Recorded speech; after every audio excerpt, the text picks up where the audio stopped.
भारत के इतिहास में कई सारे भयानक युद्ध हुए जिन्होंने हमारे इतिहास के पन्नों में बहुत गहरी छाप छोड़ी है। उनमें से एक युद्ध ऐसा भी हुआ था जिसने भारत के इतिहास को बदल के रख दिया था। एक तरफ क्रूर कट्टर अमीर शासक और दूसरी तरफ प्रचंड स्वाभिमानी शासक, इन दोनों के बीच में ये युद्ध लड़ा गया था और यही एक भयानक युद्ध था, हल्दी घाटी युद्ध। ये युद्ध महाराणा प्रताप और अकबर के बीच में हुआ था, जिसमें महाराणा प्रताप की सेना ने अकबर को बहुत गंभीर चोटें दी थी। इस युद्ध से अकबर की आंखें चौड़ी हो गई थी। उन दिनों कई सारे राजपूत राजा मुगलों की अधीनता स्वीकार कर रहे थे, लेकिन महाराणा प्रताप एक ऐसे स्वाभिमानी योद्धा थे जिन्होंने कभी भी मुगलों की अधीनता स्वीकार नहीं की और यही वजह रही कि उनमें हल्दी घाटी का एक भयानक युद्ध हुआ। इस युद्ध में महाराणा प्रताप की 20,000 की सेना ने 1 लाख से करीब संख्या वाले मुगल सेना से सामना किया था। अकबर की सेना महाराणा प्रताप के मुताबिक कई गुना ज्यादा थी। अकबर की सेना का मदद करने वाले जयपुर के राजा मानसिंह थे। अकबर ने अपने राज्य के विस्तार के लिए सन 1867 में चित्तौड़ की घेराबंदी शुरू की थी। मुगलों ने राजपूत शासकों को चारों तरफ से घेरना शुरू कर दिया था। राणा उदय सिंह के मृत्यु के बाद राज्य की जिम्मेदारी महाराणा प्रताप ने अपने ऊपर ले ली थी। लेकिन इन सभी बातों के बीच में सवाल ये उठता है कि हल्दी घाटी का युद्ध क्यों हुआ था। हल्दी घाटी युद्ध की इसलिए शुरुआत होती है कि अकबर ने अपने शासन क्षेत्र को बढ़ावा देने के लिए राजपूत क्षेत्र पर नियंत्रण करने की योजना बनाई थी और उस वक्त अकबर काफी शक्तिशाली बन के उभर रहा था, जिस कारण राजस्थान के सभी प्रमुख राजाओं ने मुगल वंश का स्वीकार कर लिया था। इस दौरान अकबर कई सालों तक महाराणा प्रताप को मुगल वंश की स्वीकार के लिए चिट्ठियां भेजता रहा, लेकिन महाराणा प्रताप ने उसे ठुकरा दिया। महाराणा प्रताप ने तो युद्ध के लिए भी तैयार रहने की घोषणा कर दी। अकबर ने महाराणा प्रताप के पास जलाल खान कोरची, मानसिंह, भगवान दास, तोडरमल, इनको 4 बार भेजा था, लेकिन महाराणा प्रताप ने इनमें से किसी की भी बात नहीं सुनी। महाराणा प्रताप के ऐसे तेवर देखकर अकबर बौखला गया। अकबर कुछ भी करके महाराणा प्रताप को हराना चाहता था, इसलिए अकबर दूसरे और राजपूत राजाओं को अपने अधीन करता चला गया। कई सालों तक लंबा प्रयास करने के बावजूद भी अकबर महाराणा प्रताप को झुकाने में ना सफल रहा और यही वो पल था जिससे हल्दी घाटी युद्ध की चिंगारी जलती है।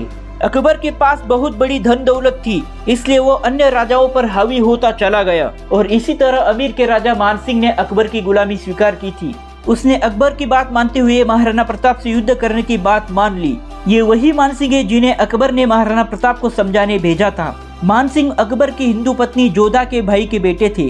अकबर की हर चाल नाकाम हुई तो बौखलाया अकबर ने महाराणा प्रताप से युद्ध करने का फैसला किया। इसलिए 18 जून 1576 में दोनों सेनाओं के बीच भयंकर युद्ध छिड़ जाता है। युद्ध में अकबर की तरफ से उनकी सेना का नेतृत्व मानसिंह कर रहे थे और इस युद्ध में अकबर की सेना बहुत बड़ी थी और अकबर की सेना में तोपे बारूद से सुसज्ज सेना थी, लेकिन किसी ने नहीं सोचा था कि अकबर की विशाल सेना को महाराणा प्रताप गाजर मूली की तरह काट डालेंगे।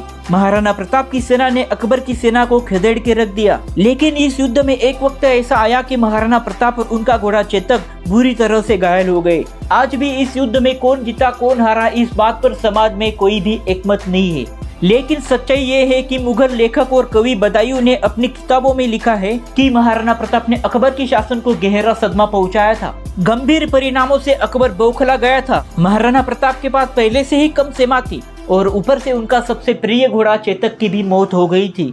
महाराणा प्रताप को मौजूदा हालात को देख जंगल में सुरक्षित आश्रय लेना पड़ा। अकबर महाराणा प्रताप को हराने के लिए 6 महीने तक तड़पता रहा। उसने छोटे मोटे आक्रमण महाराणा प्रताप पर जारी रखे थे। महाराणा प्रताप की हालत काफी नाजुक थी। जंगल में उन्हें घास की रोटियां खाकर गुजारा करना पड़ा, लेकिन जंगल में महाराणा प्रताप चुप बैठने वालों में से नहीं थे। उन्होंने भीलों के साथ मिलकर अपना शासन का पुनर्स्थापित करने की कोशिश जारी रखी। आखिर में मेवाड़ के गौरव भामाशाह ने अपनी जीवन की पूरी संपत्ति महाराणा प्रताप के त्याग को देखकर उनके चरणों में दान कर दी। यह संपत्ति कुल 30 लाख तक थी और उससे महाराणा प्रताप ने फिर से अपनी सेना का निर्माण किया और जंगल में ही अपने शासन को फिर से खड़ा किया। महाराणा प्रताप ने इस युद्ध से अपनी वीरता और शौर्यता का परिचय इतिहास को कर दिया था। हल्दी घाटी युद्ध का एक भयानक मंजर आज भी यहाँ मौजूद है, जहाँ हर दिन सैकड़ों लोग इस स्थल को देखने आते हैं और आखिर में एक दिन युद्ध में लगी चोटों की वजह से महाराणा प्रताप की मृत्यु हो जाती है।